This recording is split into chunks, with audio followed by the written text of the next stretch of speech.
We are back. Here we go. Weekend Dad's Power Ranking Show is back. It's officially week 1, guys. Got Monday, September 6th. It's week 1 NFL season. We made it. This has been long awaited. I know that we've all been looking forward to the season getting started. We got Buccaneers Cowboys starting on Thursday. Mostly everyone's submitted their power rankings in. We had a good turnout, especially for the week 1. We know who didn't submit them. Let's be real. We know who in the league didn't submit them. But we got these rankings in for you. We're gonna run through these real quick and kind of get this season started off week 1. So let's just go ahead and roll right into it. New layout this year.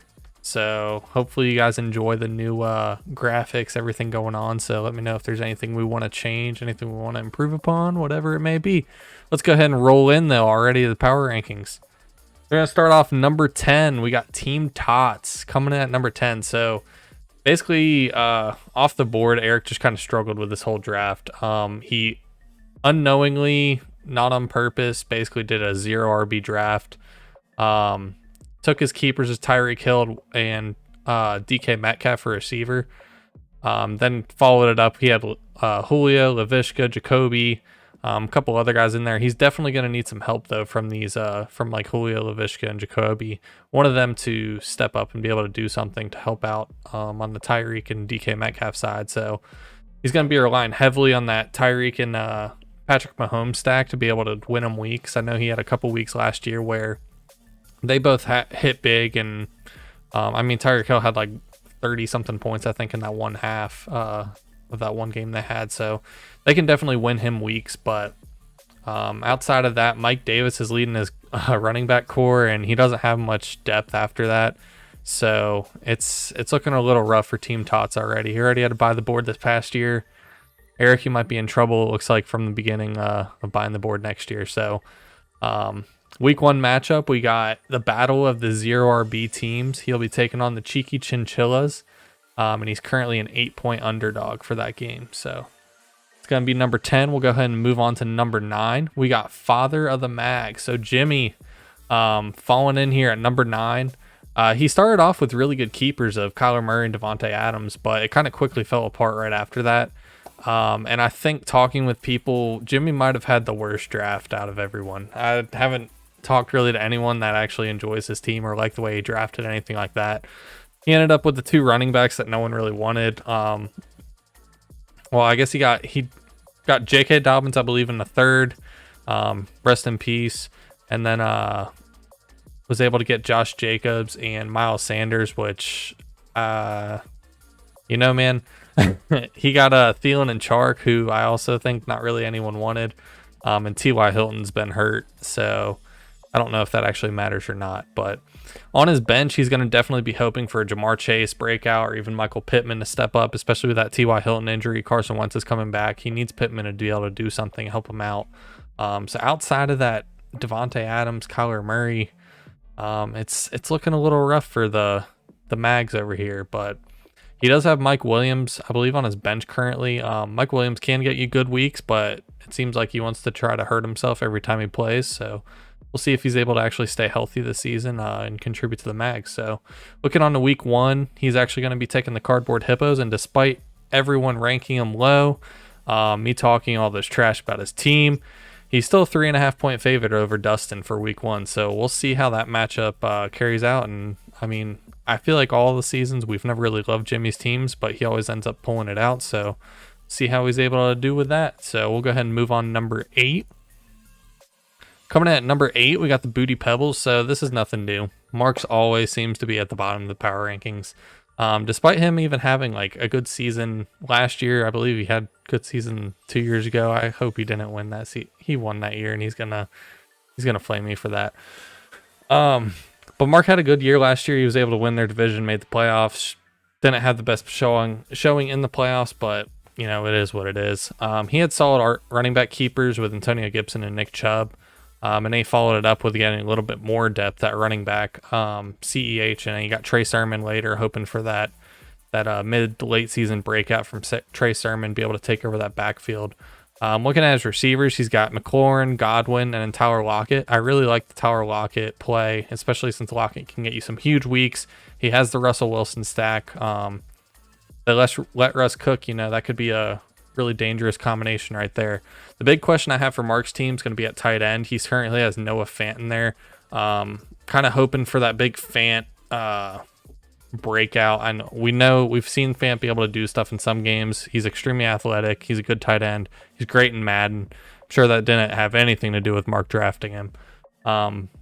But so if Fant works out, that could be a great tight end lock for Mark's team. Otherwise, it looks like he might be streaming. Mark isn't afraid to really stream quarterback or tight end, so that could still work out. Looking at his current matchup for this week, he'll be taking on Colin and the Gibsons, and he's currently a 4-point underdog for that matchup. That'll be number 8. Let's go ahead and move on to number 7. Coming at number 7, we have Zal's Zappy Zorillas. So Zayd really struggled last season. I think he kind of struggled to get a team identity and overall who he wanted on that team and everything. So he made some big trades, which led to his Saquon Barkley keeper. He followed that up with Aaron Jones as his second keeper. So he has a really solid running back core there. Looking at his receivers, he's got Cooper Kupp, DJ Moore, both solid options, I think. His third receiver right now is going to be Deebo Samuel. Deebo's had big flashes, but the issue with Deebo has always been just staying healthy and lasting the whole season. He does have a little bit of additional depth at wide receiver with Brandon Cooks, which who knows how the Texans offense will be. Also has Jarvis Landry, who's looked really good on the Browns. So Landry's always a solid, mid-teen player at least. Be able to get you points. He did get a lot of running back depth in the draft, including Montgomery, who I think he personally sniped out of me or off my team. He knew I wanted Montgomery, and so he took him ahead of me with hopes of just trading him, because that's what it seems like. He drafted all of his running backs to just try to trade it to these running back needy teams. I think Montgomery, though, we'll see how he does based off his hot finish basically from last year. He had an easy schedule, but we'll see if he is able to roll that into this season and kind of keep it going, keep producing all those fantasy points. So week 1, he'll actually be taking on the Bebop and Baby Bears as 15-point underdogs. I believe that's the largest point differential right now between the projections on the teams, but we'll see how Zayd's able to make up that 15 points on the in our matchup this week. So go ahead and move on number 6. Coming at number 6, we have Austin's Nutcrackers. So the Nutcrackers, they continued on with their face of the franchise, Darren Waller. That's Austin's boy. Also kept Austin Eckler. With both these keepers, he was able to draft Najee Harris in the first round, which I think Najee's going to be a great player this season. He'll be easily a lock at running back for Austin. And I mean, that's a good combo right there of Eckler and Najee, 2 solid running backs, and then you have a locked and loaded tight end right there in Darren Waller. He also got lucky late in the draft on James Robinson. Not really lucky, I guess. James Robinson was a good pick. He fell a little bit far in our draft, and this was before the ETN injury, so it really worked out well for us, and being able to have that third running back now that he can work on either in his flex spot, he can have some depth, whatever it may be. He has options there. Wide receivers, I still have being a question mark, though, for him. His wide receivers are currently looking like Galladay, Claypool, and Tyler Boyd. I don't think anyone's really super high on Galladay. He's a great receiver, but him going to the Giants just really, it's just a little gross. Claypool's shown big playability, be able to score touchdowns, big body. And the Steelers seem to want to use him. There's just a lot of mouths to feed there in Pittsburgh, so I could see a lot of up and down weeks. And Tyler Boyd, we don't know exactly what he's going to look like with the Bengals offense drafting Jamar Chase, how they're going to work Chase in, what's Boyd's target volume will look like going forward. You'll definitely look at the running backs to be able to carry this team, especially while Austin figures out what he wants to do on the wide receiver situation. One highlight I really do want to look at, huge X factor for this team, Cam Akers, steal of the draft in a league which we have an IR spot. That can really be a game breaker for the future of this franchise. So looking though towards week 1, Austin will be taking on the Chain Gang currently as an 8-point underdog. Taking on Trevor there week 1. Moving on to number 5. Speak of the devil, we got the Chain Gang coming up. So he'll actually be running it back with Derrick Henry and Travis Kelce, extremely on brand for Chain Gang. And then, he just doubled down, went down, got his guys, Kareem Hunt, Melvin Gordon, Antonio Brown, Devonta Smith, all guys that we know Trevor loves. He's either had them on their previous teams or he just talks about them all the time. He picked up Raheem Mostert currently as his RB or second RB. He could basically flex in, or not flex, but substitute in Kareem or Raheem Mostert as a second RB, whichever one may have the better matchup, whichever one seems to be getting the carries, whatever it may be. We'll see how long Raheem can stay healthy, or if he can kind of hold off Trey Sermon, what that offense is going to look like with him. I think Raheem Mostert's a great talent. He just had injury issues, obviously. I think he's already been injured even this preseason already. So he has Lamar at quarterback. So Lamar Jackson, always a huge X factor, can provide huge weeks, that huge rushing upside. The passing can be, it can be hit or miss. He's still going to get those passing points, though, passing touchdowns, throwing to Mark Andrews, Marquise Brown, whatever it may be. I definitely want to keep an eye on his wide receiver core. It's currently Allen Robinson, Robert Woods, Brandon Ayuk. Those are good, talented receivers. The situations for all of them are a little interesting. Allen Robinson, you have Andy Dalton and possibly Justin Fields working in there, so it'll be interesting to see how he gets used, what their passing volume's looking like, what the offense is like, really. Robert Woods had that change with Matt Stafford coming in, so we'll see what the Rams offense is looking like now with Robert Woods, how he ties into that offense. And then Brandon Ayuk, similar to Allen Robinson, he still has Jimmy G there, but they have Trey Lance basically in the wings, still waiting to, is he going to start? Are they going to split quarterback duties? Going to run like a two quarterback system, like whatever it may be. So those will definitely be interesting to keep an eye on. But so as I said before, Chain Gang will be taking on the number 6 Nutcrackers, and he's currently an 8-point favorite for that matchup. Moving on to number 4, we have the Cheeky Chinchillas. So Cheeky Chinchillas find themselves in first place, and also had a first place vote despite the controversial draft that has had a lot of people talking since the draft happened. So the Chinchillas went extremely wide receiver heavy and only drafted one running back in the first 10 rounds, which was Darrell Henderson. Although the running backs might not be super strong for the Chinchillas, they have extreme wide range of receiving options available, and also were able to grab George Kittle at tight end and Dak Prescott at QB. So he had CD already. I believe he kept CD if I remember right. Got that Dak stack. Dak looked incredible at the start of last season, so if he can keep that going, he was throwing like 4 or 5 touchdowns a week, just lighting it up, like 400 yards a game, and just their offense was on fire. So if you can keep that going, it's going to be a little dangerous. He'll definitely be looking to put up big numbers with all of his receivers, but the biggest issue always with the Chinchillas has been their management decisions. So with all those receiving options, will he be able to start the correct receivers on the correct weeks? Is he going to leave the big weeks on his bench and have dud weeks playing?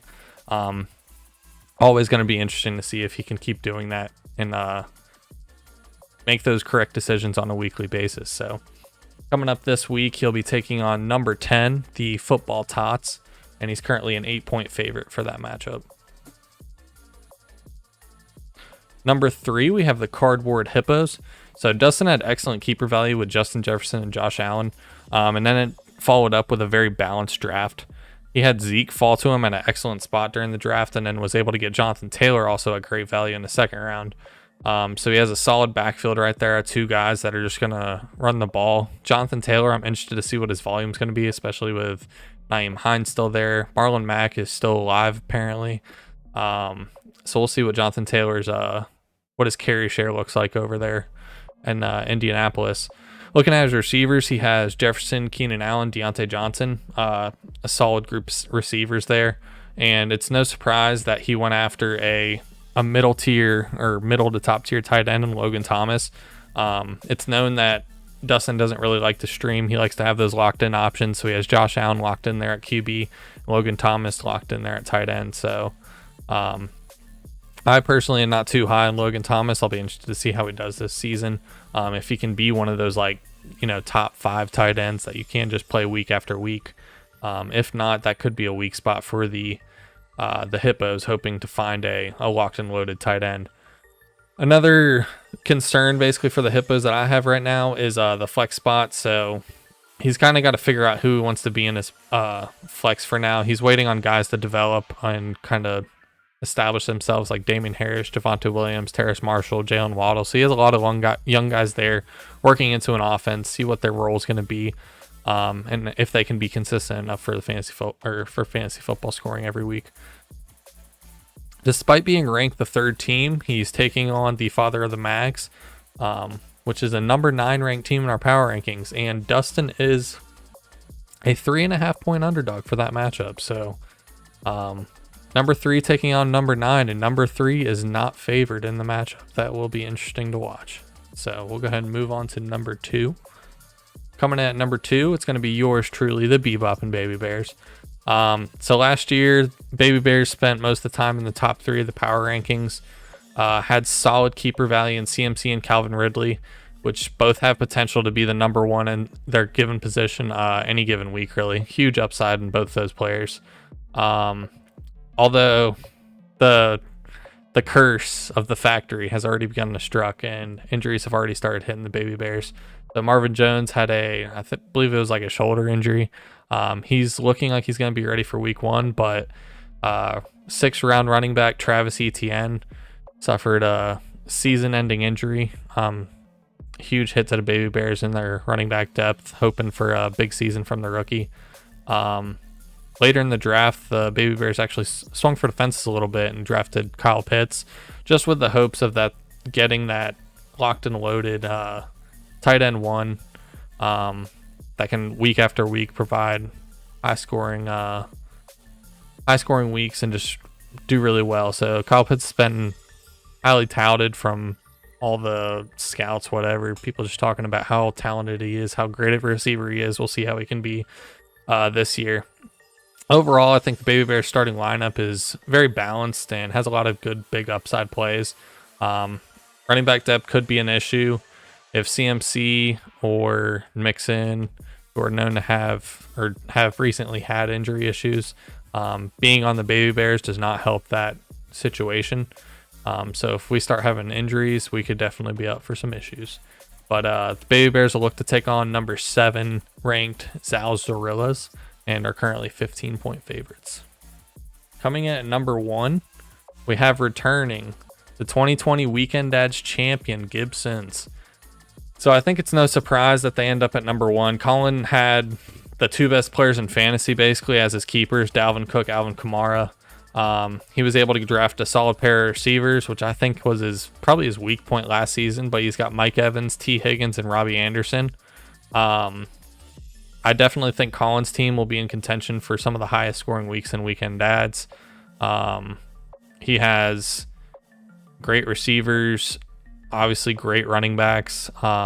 He drafted Higbee late, which he's hoping could be a sleeper tight end with potential to become one of those top tight ends. I feel like once you get outside of, Kelsey, Kittle, and Waller, it's a little iffy on tight ends. You're just kind of hoping to strike gold. Flex spot again will be something to watch. He currently has Chris Carson in there, but we'll see if he can develop any of the guys on the bench to become breakout stars and kind of take over. But this team's definitely going to be a powerhouse again, as long as those running backs stay healthy and continue kind of just doing what they were doing last season. So, there's Colin at number 1. So we'll look through. We got our power rankings over here, 1 through 10.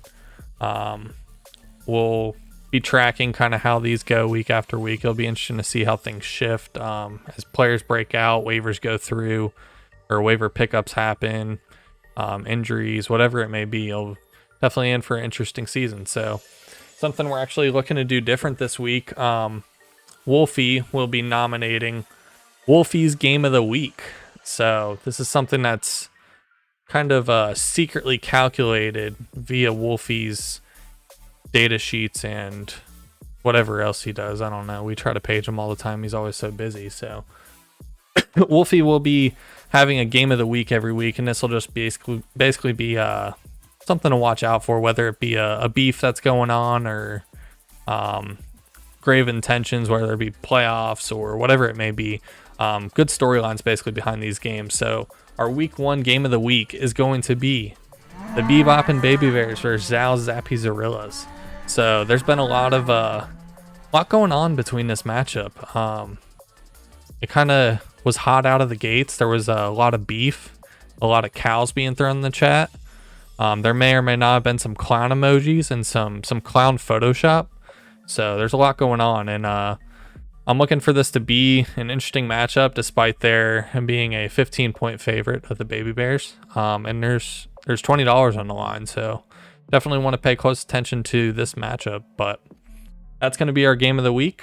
We'll head back over to the power rankings. Here's our power rankings for the week. But yeah, that's it, guys. I want to know your thoughts on the rankings. What do you think of where your team's ranked? Do you think you should be higher or lower? What do you think is the actual game of the week? Do you agree with Wolfie? That's me and Zaid. And then who do you think's going to win the league this year? Colin going to repeat? Are we going to have our first ever 2-time Weekend Dads champion, whether it be Mark, Dustin, Trevor, Jason with an asterisk? You know, who's it going to be? Or are we going to have another first-time champion? So leave your thoughts in the comments below, and we'll see you again next week.